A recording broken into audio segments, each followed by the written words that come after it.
बच्चों, आज मैं आप लोग को पाठ एक गाती तो है नामक कविता पढ़ाने जा रही हूँ, जिसके लेखक श्री हरबंस राय बच्चन जी हैं। प्रस्तुत कविता में कवि कहता है, आप लोग देखो, आप लोग पुस्तक को ध्यान से देखिए। कवि कहता है, इस नदी की धार में ठंडी हवा आती तो है, नाव जर्जर हो ही सही लहरों से टकराती तो है। एक चिंगारी कहीं से ढूंढ लाओ दोस्तों, इस दिए में तेल से भीगी हुई बाती तो है। एक खंडहर के हृदय सी, एक जंगली फूल सी, आदमी की पीर गूंगी ही सही गाती तो है। एक चादर सांझ ने सारे नगर पर डाल दी, यह अंधेरे की सड़क उस भोर तक जाती तो है। निर्वाचन मैदान में लेटी हुई है जो नदी, पत्थरों से ओट में जाके बतियाती तो है। दुख नहीं कोई कि अब उपलब्धियों के नाम पर और कुछ हो या ना हो, आकाश से छाती तो है। अब मैं आप लोगों को कुछ कठिन शब्द बता रही हूँ और उसके अर्थ भी बता रही हूँ, आप लोग सुनिए। धार, धार का अर्थ प्रवाह। जर्जर, जर्जर का अर्थ टूट जाना। चिंगारी, चिंगारी का अर्थ ज्वाला। खंडहर, खंडहर का अर्थ शिथिल, भवने।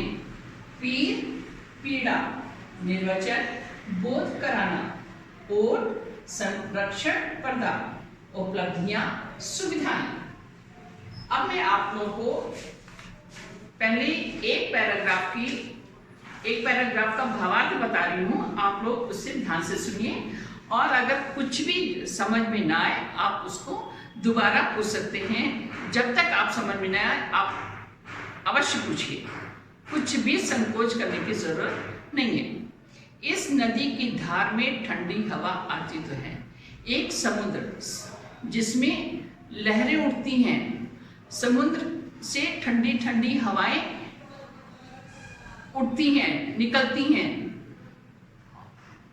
और ये वहां पर समुद्र में पार करने के लिए नावें चलती हैं, जो मजबूत भी होती हैं और कुछ जर्जर, जर्जर माने कमजोर होती हैं, जिसपे कुछ ही लोग बैठ करके पार कर सकते हैं। कभी कभी जर्जर नावों में अधिक लोगों के बैठने से या कहीं भी टूट फूट होने से उसे पानी भर जाता है और डूब जाती है।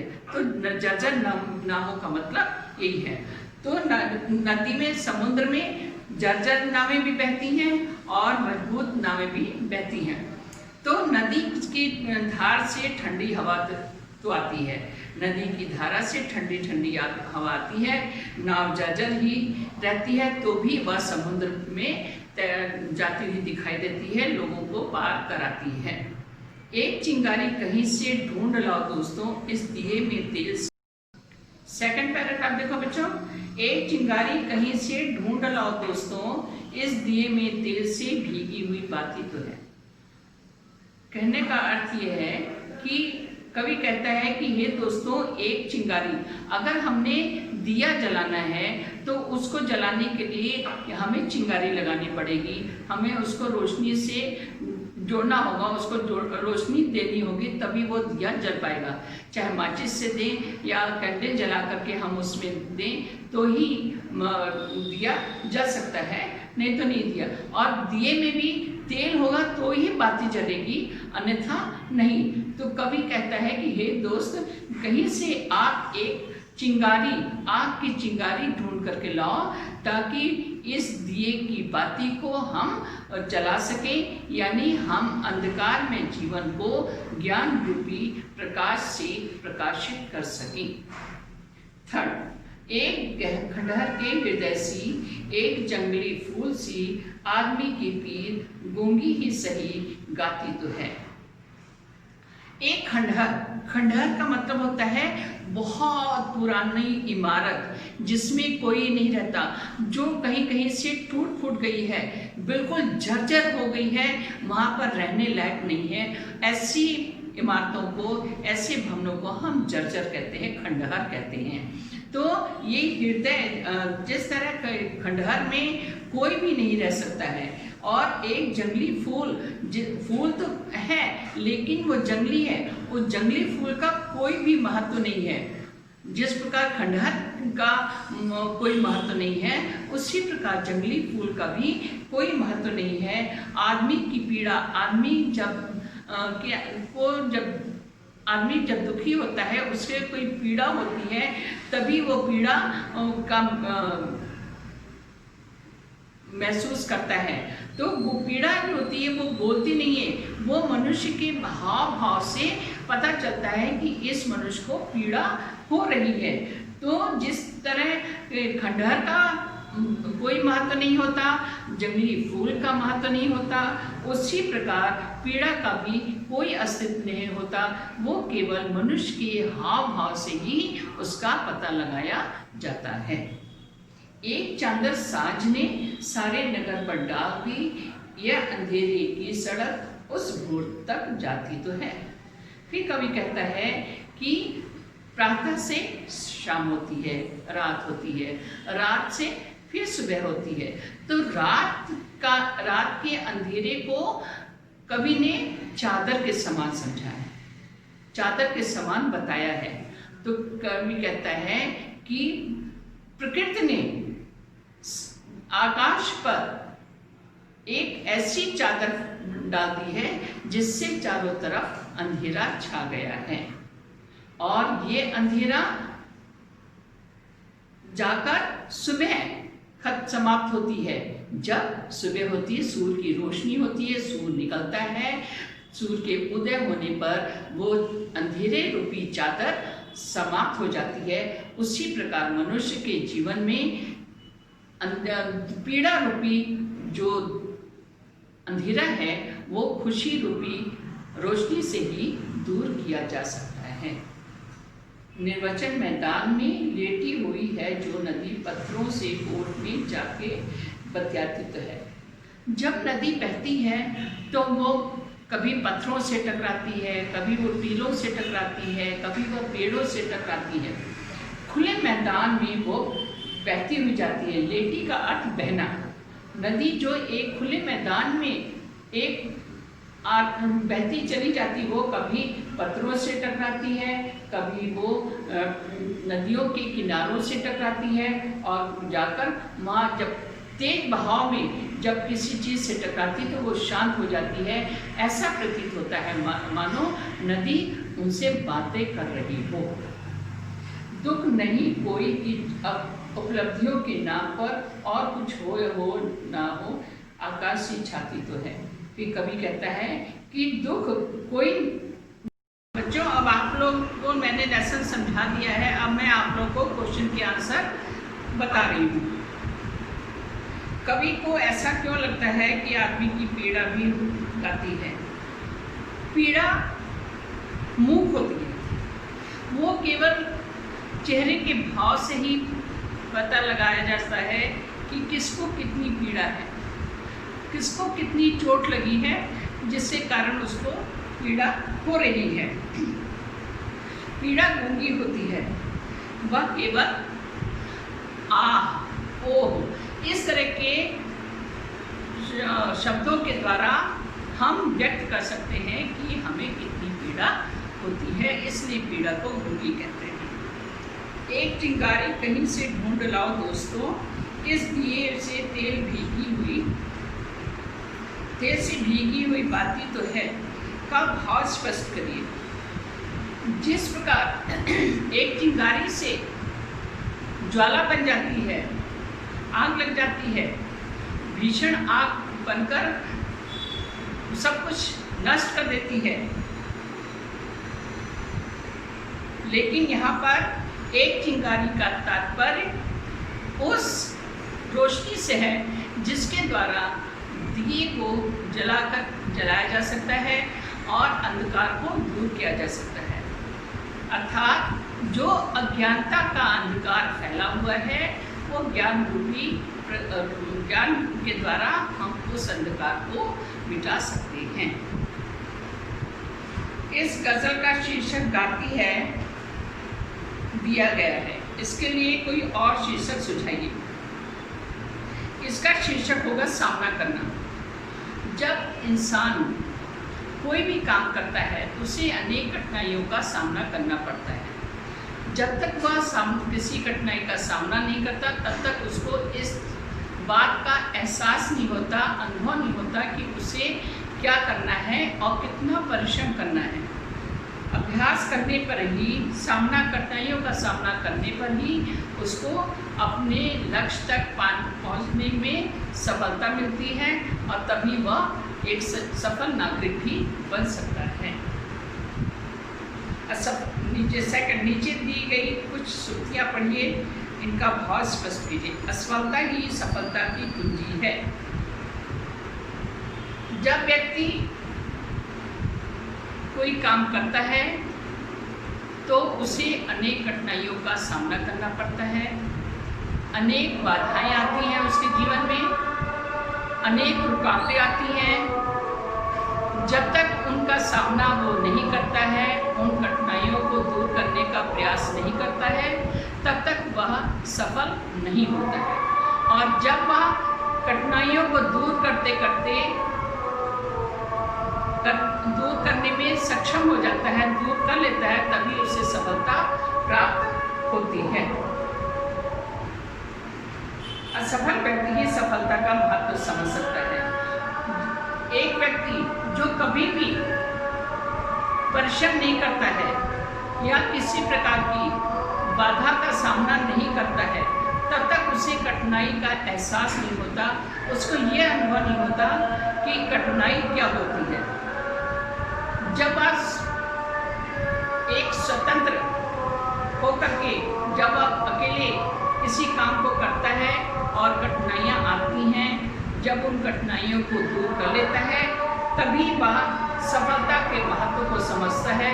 जब तक वह असफल नहीं होता, उसे सफलता का महत्व समझ में नहीं आता है।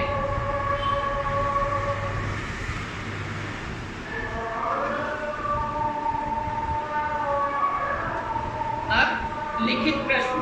कवि ने आदमी की पीड़ा की तुलना खंडहर के हृदय एवं जंगली फूल से क्यों की है? कवि ने आदमी की पीड़ा की तुलना खंडहर के हृदय एवं जंगली फूल से इसलिए की है क्योंकि खंडहर उस जर्जर इमारत को कहते हैं जो सुनसान पड़ी रहती है, जो सुनसान रहती है, जहाँ पर किसी भी प्रकार की चहल पहल नहीं होती है, जहाँ किसी के आने जाने का, जहाँ कोई भी आता जाता नहीं है, जहाँ कहीं भी चहल पहल नहीं होती है, वहाँ सुनसान रहता है, नीरस रहता है, वहाँ सुनसान रहता है। और जंगली फूल उसे कहते हैं जो फूल होते हुए भी जिसका कोई उपयोग नहीं होता है, जिससे मनुष्य उसका उपयोग नहीं कर सकता है, कोई उस फूल का अस्तित्व नहीं होता है, कोई महत्व नहीं होता है, उसको उपयोग में नहीं ला जा सकता है। उसी प्रकार मनुष्य की पीड़ा होती है, जो गूंगी होती है, जो बोल नहीं सकती है, केवल मनुष्य अपने हाव भाव के द्वारा ही व्यक्त करता है और लोगों को बताता है कि उसको कितनी पीड़ा हो रही है, इस परेशानी में उसको कितनी पीड़ा हो रही है, इस चोट से उसको कितनी पीड़ा हो रही है। सेकंड क्वेश्चन, इस कविता से आपको क्या संदेश मिलता है? अपने शब्दों में लिखिए। इस कविता के द्वारा हमें यह संदेश मिलता है कि हमें सफलता प्राप्त करने के लिए अनेक रुकावटों का सामना करना पड़ता है और तभी हम आगे बढ़ सकते हैं। बिना सामना किए हुए हम अपने जीवन में कभी भी आगे नहीं बढ़ सकते हैं। यह अंधेरे की सड़क उस गोर तक जाती है। इस पंक्ति के द्वारा कवि मनुष्य को हमेशा आशावान रहने को कहता है। हमें सदा आशावान क्यों रहना चाहिए? हमें सदा आशावान रहना चाहिए क्योंकि आशावान रहने पर ही हम कोई भी काम कर सकते हैं, चाहे काम कितना भी कठिन ना हो। जब तक हमारे अंदर आशा नहीं होगी, विश्वास नहीं होगा, अपने पर भरोसा नहीं होगा, तब तक हम कोई भी काम नहीं कर सकते हैं, अपनी मंजिल तक, अपने लक्ष्य की प्राप्ति नहीं कर सकते हैं। आशावान व्यक्ति ही आगे बढ़ सकता है, समाज में अपना नाम रोशन कर सकता है और दूसरों से सम्मान प्राप्त कर सकता है। अब भाषा शब्द भंडार। नाव जर्जर ही सही, लहरों से टकराती तो है। जर्जर का अर्थ जीर्ण होता है। जर्जर शब्द का प्रयोग करते हुए 2 वाक्य लिखिए। मेरे घर के पास एक जर्जर मकान है।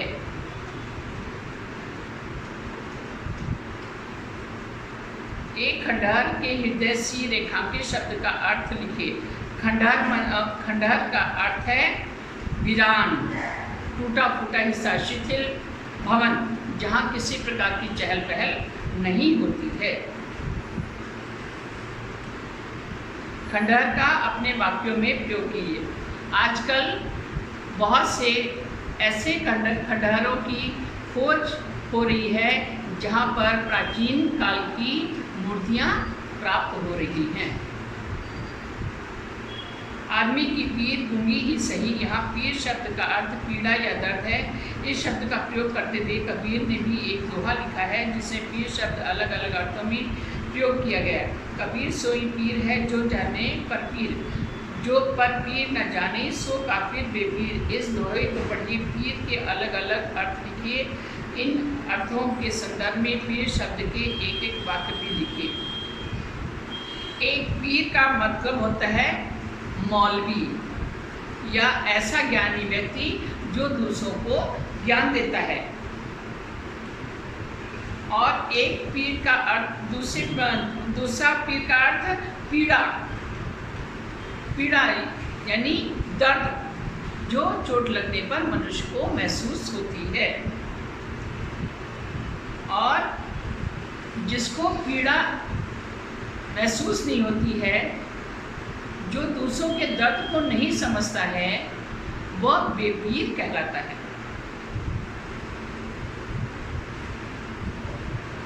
आदमी की पीर गूंगी ही सही, नाव जर्जर ही सही। यहाँ सही शब्द का प्रयोग हुआ है। आपने सही शब्द के प्रयोग देखे। अब नीचे दिए वाक्य पढ़िए। मिठाई न मिली तो मुँह मीठा करने को शक्कर ही सही। यहाँ सही का अर्थ ठीक। ख, अपने स्वार्थ के लिए दूसरों को गलत ठहराना सही नहीं है। यहाँ पर सही का अर्थ उचित। ग, अब हमसे ये पीड़ा सही नहीं जाती। यहाँ सही का अर्थ सहना, दुख को सहना।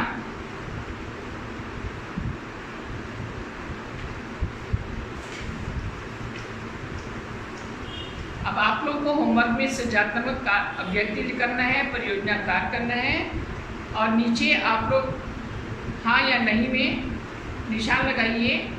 पाठ 1 के भाव के बारे में बातचीत मैं क्या कर सकता हूँ। फर्स्ट, पाठ के भाव के बारे में बातचीत कर सकता हूँ। राइट। पाठ के विषय में मौखिक व लिखित अभिव्यक्ति कर सकता हूँ। राइट। पाठ के शब्दों का प्रयोग अपनी भाषा में कर सकता हूँ। राइट। कविता का रसास्वादन करते हुए गा सकता हूँ। राइट। अपनी अनुभूति डायरी के रूप में लिख सकता हूँ। राइट। धन्यवाद।